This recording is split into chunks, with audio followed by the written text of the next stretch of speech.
in progress. 여러분 안녕하십니까? 반갑습니다. 오늘 또 하나님의 말씀을 찾아오신 여러분 모두 환영합니다. 오늘은 온유한 자라는 제목으로 하나님의 말씀을 보겠습니다. 온유한 자, 예수님은 온유한 자가 세상에서 복을 받은 사람이라고 가르쳐 주셨습니다. 온유한 사람이라고 하는 것은 사실 이 한자 우리가 이 단어 뜻만 본다면 부드럽고 따뜻한 그런 의미인데요. 이 온유라는 말은 사랑이라는 말, 자비라는 말, 긍휼이라는 말 이러한 말들과 매우 비슷한 뜻입니다. 사랑을 가진 사람이 겉으로 나타난 행동은 온유입니다. 그리고 겸손입니다. 온유한 사람은 겸손하고 늘 침착하고 또 마음속에 늘 평화가 있고 확신이 있는 그런 아름다운 그리스도인의 모습, 바로 그것이 온유가 되겠습니다. 이러한 온유는 인간 스스로 만들 수 있는 것이 아니라 사람이 전능하신 하나님을 만날 때 마음속에서 생겨나는 그러한 경험이 바로 온유한 사람을 만들게 되겠습니다. 자, 예수님이 말씀하신 이 온유한 자, 산상보훈에 나온 말씀인데요. 예수님은 산상보훈을 말씀하시면서 율법을 지키는 것이 신앙의 핵심이라는 사실을 이렇게 강조하셨습니다. 나더러 주여 주여 하는 자마다 천국에 다 들어갈 것이 아니요 다만 하늘에 계신 내 아버지의 뜻대로 행하는 자라야 들어가리라. 하나님의 뜻대로 행한다고 하는 것, 하나님의 말씀에 순종한다고 하는 것, 하나님의 뜻에 일치하는 정신을 갖고 산다는 것, 바로 그것이 진정한 신앙이 되겠습니다. 자, 그러면서 그 가운데서도 온유가 있습니다. 하나님의 뜻에 순종하면서 사는 것은 온유한 사람이 되는 것을 의미합니다.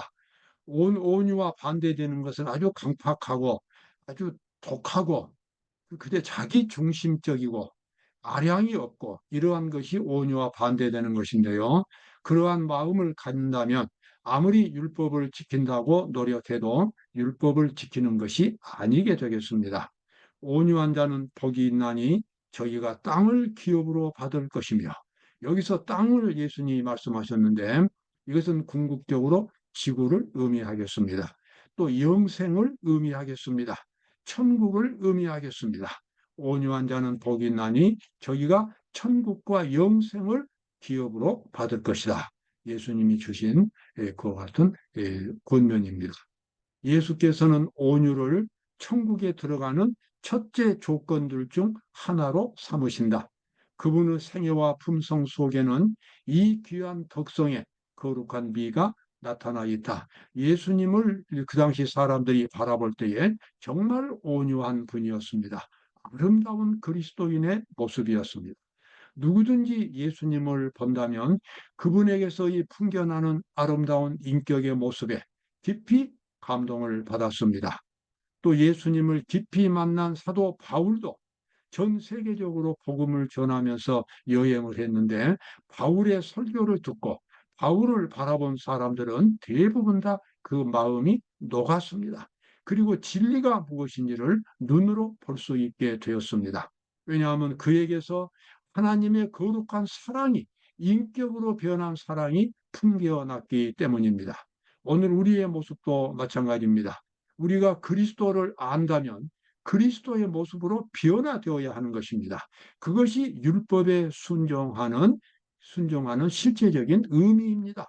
순종이라고 하는 것은 행동으로 나타나기 그 이전에 이미 그 사람의 인격적인 상태가 순종이 되어야 합니다. 그래서 믿음으로 그리스도의 의를 받아들이고 그리스도의 정신을 받아들여서 변화를 경험할 때에 그 사람은 순종할 수 있는 사람이 되는 것입니다. 여기 나와 있는 말씀, 그리스도를 공공연히 용감하게 고백해야 하며 사람들이 성결의 아름다움에 매료될 때까지 그분의 온유와 겸손과 사랑을 우리의 품성을 통하여 드러내야 한다. 우리는 끊임없이 이 말씀을 통하여 예수님을 만나고 기도를 통하여 예수님과 대화를 나눕니다. 그리고 모든 일에 있어서 예수님께서 계시는 그곳에서 생활해야 합니다. 그 사람의 마음의 눈은 항상 예수 그리스도를 의식하고 예수 그리스도를 바라보고 살아가는 것입니다. 이렇게 할 때에 그 사람에게서 예수님의 아름다운 품성, 온유한 모습이 나타나게 되겠습니다. 그 사람이 바로 사람들에게 하나님을 보여주는 사람이 됩니다. 세상 사람들은 오직 진리를 통하여 성화된 진리를 믿는 사람들을 봄으로써 하나님을 알게 됩니다. 하나님의 계명을 지키는 자들과 그것을 유린하는 자들, 짓밟은 자들이죠. 그것을 유린하는 자들 사이에 있는 구분의 선을 볼 수 있게 될 것이다. 자, 여기서 참 이 예수님의 모본이 이제 나옵니다. 예수님은 자신을 비우셨다. 그분께서는 그래서 그분께서 하시는 일에는 어디에도 자아가 나타나지 않았다. 이 죄된 자신의 죄인의 모습, 죄인의 본성이 바로 자아입니다. 예수님 자신의 뜻은 전혀 어느 한치도 없었다는 것입니다. 모두가 아버지 하나님의 뜻이었고 모두가 아버지 하나님의 말씀에 따라서 살아가는 예수님의 생애였습니다. 예수님은 철저하게 자기 자신을 비우심으로 온유한 사람이 될 수 있었습니다. 지상에서의 구주의 생애는 투쟁의 연속이었지만 평화로웠다. 이것은 마음의 상태를 가리킵니다. 어떤 인간적인 소동이나 사탄의 분노도 이 같은 하나님과의 완전한 교통으로 얻어지는 안정을 깨뜨릴 수가 없었다. 예수님 그 마음 속에는 아주 깊은 평화, 확신, 행복, 감사가 늘 충만하게 있었다고 하는 것입니다. 바로 그것은 예수님께서 자신을 비우시고 하나님 아버지께 온전히 믿고 의지함으로써 마음속에 들어오는 평화였습니다. 우리도 만약에 자신을 완전히 비우고 전적으로 예수님만을 의지한다면 예수님처럼 그러한 평화가 우리 마음속에 들어올 수 있게 될 것입니다. 여기 이사야 50장에 나와 있는 말씀, 예수님의 온유한 삶에 대한 예언이 나옵니다. 나를 때리는 자들에게 내 등을 맡기며 나의 수염을 뽑는 자들에게 나의 뺨을 맡기며 수욕과 침뱉음을 피하려고 내 얼굴을 가리우지 아니하였느니라. 이사야는 예수님께서 당하실 순환을 계시를 통해서 보았습니다. 그리고 예수님이 우리 인간들의 죄를 속죄하고 죄인들을 구원하시기 위하여 어떻게 그 고난을 참고 견디셨는지 그 광경을 선지자 이사야가 계시 가운데서 보았습니다. 그리고 예수님의 경험을 이렇게 표현한 것입니다. 나를 때리는 자들에게 내 등을 맡기며 나의 수염을 뽑는 자들에게 나의 뺨을 맡기며 수욕과 침뱉음을 피하려고 내 얼굴을 가리우지 아니하였느니라. 예수님의 이 십자가에 못 박히기 전에 고난 당하는 모습입니다. 또 여기 나옵니다. 주 여호와께서 나를 도우심으로 내가 부끄러워 아니하고 내 얼굴을 부시돌같이 굳게 하였은즉 내가 수치를 당치 아니할 줄 아노라. 지금 예수님은 수치를 당하고 계십니다. 그런데서 수치를 당하지 않으리라고 하는 것은 궁극적인 승리를 의미하는 것입니다. 주 여호와께서 아버지 하나님께서 나를 도우심으로 내가 부끄러워하지 아니하고 내 얼굴을 부시돌같이 굳게 하신즉 내가 수치를 당하지 아니하리라.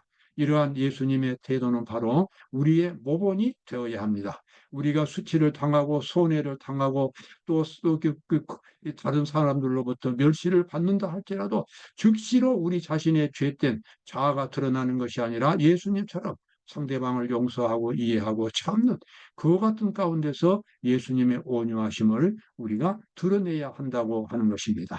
그래서 온유는 아름답고 고귀한 것입니다. 그래서 온유한 사람은 세상 사람들의 존경을 받게 됩니다. 여기 또 예언되어 있지요. 나를 의롭다 하시는 이가 가까이 계시니 나와 다툴 자가 누구냐?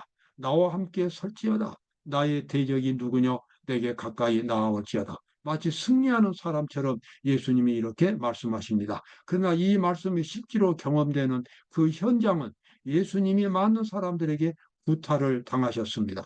예수님은 아주 심한 모욕과 멸시를, 그것도 한두 번이 아니라 여러 번 그렇게 밤새도록 당하시면서 끌려다니고 그렇게 했습니다. 그러나 예수님은 그 어떤 사람에게도 원망하지 않았습니다. 증오하지 않았습니다. 그들의 모든 죄를 다 아버지 하나님께 용서해 달라고 마음으로 빌었습니다. 이것이 진정한 의미에서 온유가 되겠습니다. 여러분, 이러한 마음의 자세가 바로 영생이고 구원인 것입니다. 어떤 학술적인 의미가 아니라 구원이라고 하는 것은 인격적인 문제이고 생활 현장의 문제입니다. 삶 속에서 그리스도의 모습을, 그리스도의 정신을 나타낼 때, 그것을 갖게 될 때, 그것이 바로 영생이 되겠습니다. 주 여호와께서 나를 도우시리니 나를 정죄할 자 누구뇨? 그들은 다 옷과 같이 헤어지며 좀에게 먹힐 것이라. 이렇게 나와 있습니다. 예수님이 승리를 확신했다고 하는 것입니다. 자, 마태복음 27장에 나와 있는 말씀입니다. 가시 면류관을 엮어 그 머리에 씌우고 갈대를 그 오른손에 들리고 그 앞에서 무릎을 꿇고 희롱하여 가로되 유대인의 왕이여 평안할지어다 하며 그에게 침 뱉고 갈대를 빼앗아 그의 머리를 치더라. 예수님께서 이와 같은 구타를, 정말 어떤 인간도 당하기 어려운 그와 같은 수치를 당하셨습니다. 온 세상을 창조하신 하나님, 천만 천사의 경배를 받으시는 하나님의 독생자께서 인간들에게 이와 같은 수치와 멸시를 당했다고 하는 것은 오직 여러분과 저의 죄를 대신해서 우리가 영생을 얻을 수 있도록 죄를 극복하고 승리할 수 있는 능력을 예수님으로부터 받을 수 있도록 하기 위하여 예수님께서 이와 같은 속죄의 과정을 경험하신 것입니다. 그러면서 예수님께서 마지막 때에 이제 십자가에 달려 계실 때도 그 앞에 서서 아주 모욕을 하는 사람들이 많았습니다. 그때 예수님은 그 아버지를 향하여 이렇게 기도하셨죠. 이에 예수께서 가라사대 아버지여 저희를 사하여 주옵소서, 용서하여 주옵소서. 자기들이 하는 것을 알지 못합니다. 죄인들이 지금 자기들이 무엇을 하고 있는지를 모릅니다. 아버지 저들의 죄를 용서해 주시라고 예수님은 운명하기 직전에 그렇게 기도를 하셨습니다. 그리스도의 필요를 깨닫고 죄 때문에 애통하고 그리스도와 고난의 학교에 함께 앉은 사람들은 거룩한 교사에게서 온유를 배우게 될 것이다. 이 온유를 배운다고 하는 것은 평안하게 아무 문제가 없을 때 배우는 것이 아닙니다. 슬픈 일, 고통스러운 일, 또는 멸시를 받는 일, 손해를 보는 일, 이와 같은 우리의 삶 속에 찾아오는 고통과 시련 속에서 그것을 참고 견디면서 온유를 배우는 것입니다. 그것들을 유혹을 이김으로써 온유를 배우는 것입니다. 바로 그것이 영생이고 천국 가는 백성의 자격을 얻는 그러한 길이 되겠습니다. 그리스도의 필요를 깨닫고 죄 때문에 애통해하고 그리스도와 고난의 학교에 함께 앉은 많은 사람들은 거룩한 교사에게서 온유를 배우게 될 것이다. 여러분과 제가 반드시 배워야 할 과목이 바로 이 온유한 과목이 되겠습니다. 자, 베드로전서 3장 15절 베드로가 이렇게 권면합니다. 너희 마음에 그리스도를 주로 삼아 거룩하게 하고 너희 속에 있는 소망에 관한 이유를 묻는 자에게는 대답할 것을 항상 예비하되 온유와 두려움으로 하고. 자, 마음속에 예수님을 모시라는 것입니다. 예수님을 모신다는 것은 예수님의 능력과 정신을 마음속에 받아들이는 것입니다. 그래서 항상 예수님이 마음속에 계셔서 모든 생각을 주관하시도록 그렇게 하는 것입니다. 그렇게 하고 어떤 사람이 왜 당신은 다른 사람과 다르게 삽니까? 당신이 항상 그렇게 행복해하는 이유는 무엇입니까? 그럴 때 그에 대한 대답을 해줄 수 있어야 하는 것입니다. 예수님이 나에게 지금 무엇을 해주고 계시는지를 대답할 수 있어야 한다는 거죠. 그것이 진정한 의미에서 영혼 구원이 되겠습니다. 예수님은 온유한 사람에게 이렇게 약속을 하셨지요. 평안을 너희에게 끼치노니 곧 나의 평안을 너희에게 주노라. 내가 너희에게 주는 것은 세상이 주는 것 같지 아니하니라. 너희는 마음에 근심도 말고 두려워하지도 말라. 너희에게 평화를 주신다고 말씀하십니다. 세상 사람들이 주는 평화와 다르다고 말씀하십니다. 여러분, 세상 사람들이 세상에서 주는 평화는 어떤 평화입니까? 그저 돈을 많이 벌면, 건강하면, 또 이 전쟁이 안 일어나면 평화로운 그런 평화입니다. 그러나 그러한 평화들은 언제나 깨어질 수 있고 오래 계속되지도 못합니다. 진정한 평화는 어떤 환경에서도 생활에 대한 확신을 갖는 것입니다. 어떤 환경에서도 예수님이 함께 하신다고 하는 깊은 그 같은 삶에 대한 자신감, 미래에 대한 희망이 확실하게 있는 것입니다. 지금 예수님이 나와 함께 계셔서 나에게 힘이 되고 있다는 사실을, 그것을 개인적으로 깊이 경험하게 될 때에 드디어 그때 깨어지지 않는 평화를 사람들이 가질 수 있습니다. 예수님은 그 평화를 우리에게 주시겠다고 약속하셨어요. 그 평화를 갖는 비결은 어렵지 않습니다. 마음의 문제입니다. 매일 아침마다 예수님을 진정으로 만난다면, 자신의 삶을, 자신의 일생 전체를 예수님께 맡기는 경험을 갖는다면 그런 평화가 반드시 찾아오게 되어 있습니다. 마음의 문제입니다. 마음의 교통의 문제입니다. 이것은 지식의 문제가 아니고 교파의 문제도 아닙니다. 예수님과 우리 개인 사이에, 개인만이 알고 있는 깊은 그러한 믿음의 관계가 그러한 평화를 우리 마음속에 심어주게 되는 것입니다. 우리의 마음에, 우리의 평화를 깨뜨리는 것은 자신에 대한 사랑이다. 자아가 살아있는 동안에는 언제나 그것이 굴욕과 모욕을 당하지 않도록 하기 위해 방어 태세를 취하게 된다. 정말 수많은 염려, 근심, 고통, 자존심 상하는 것, 이런 그와 같은 우리의 마음의 평화를 깨뜨리는 것들은 자기 자신 때문에 그렇습니다. 만약에 자기 자신을 버리고 더 나은 자신을 갖고 있다면, 다시 말하면 부끄러운 자기 자신을 버리고 예수님, 모든 사람이 다 우러러볼 수 있는 예수님의 정신을 갖게 된다면 그렇게 많은 염려가 필요가 없게 된다는 뜻이지요. 그 비결만 배우면 된다는 것입니다. 내가 어떻게 나 자신을 벗어나서 예수님 안에 살 수 있는가를 우리 스스로 그것을 경험으로 알아야 되는 것입니다. 자, 빌립보 3장에 보면은 사도 바울이 그 경험을 가졌습니다. 모든 것을 해로 여김은 내 주 그리스도 예수를 아는 지식이 가장 고상함을 인함이라. 내가 그를 위하여 모든 것을 잃어버리고 배설물로 여김은 그리스도를 얻고, 참 여기에 아주 바울이 경험한 놀라운 신앙의 은혜가 있습니다. 그는 정말 예수님을 깊이 경험했습니다. 그래서 그의 영혼 속속들이, 그야말로 그의 영혼 아주 방방곡곡에 예수님의 은혜와 예수님의 사랑으로 가득 차도록 그렇게 예수님을 만났습니다. 그렇게 기도를 했습니다. 그리고 예수님께 자기 자신을 완전히 맡겼습니다. 이러한 일들을 아침마다 반복했고 매일의 생활 속에서 반복해서 그것을 실천에 옮겼습니다. 왜냐하면 예수님을 갖는 것이 이 세상에서 가장 큰 복이 되기 때문에 그렇습니다. 예수님과 이 세상을 비교해 보니까 이 세상이 아무것도 아닌 것입니다.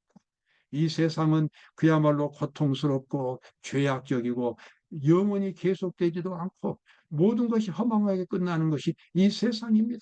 그러나 반대로 예수 그리스도를 갖는다는 것은 영생을 갖고 가장 고상하고 가장 행복하고 가장 아름다운 강한 그러한 사람이 될 수 있다는 것을 사도 바울이 깨달았습니다. 그래서 그 예수님을 얻기 위하여 그가 최선을 다했다고 하는 것입니다. 그래서 그는 예수님처럼 온유한 사람이 될 수가 있었습니다. 우리 모두가 이러한 경험을 가질 수가 있습니다. 우리 함께 노력하도록 그렇게 해보시기 바랍니다. 감사합니다.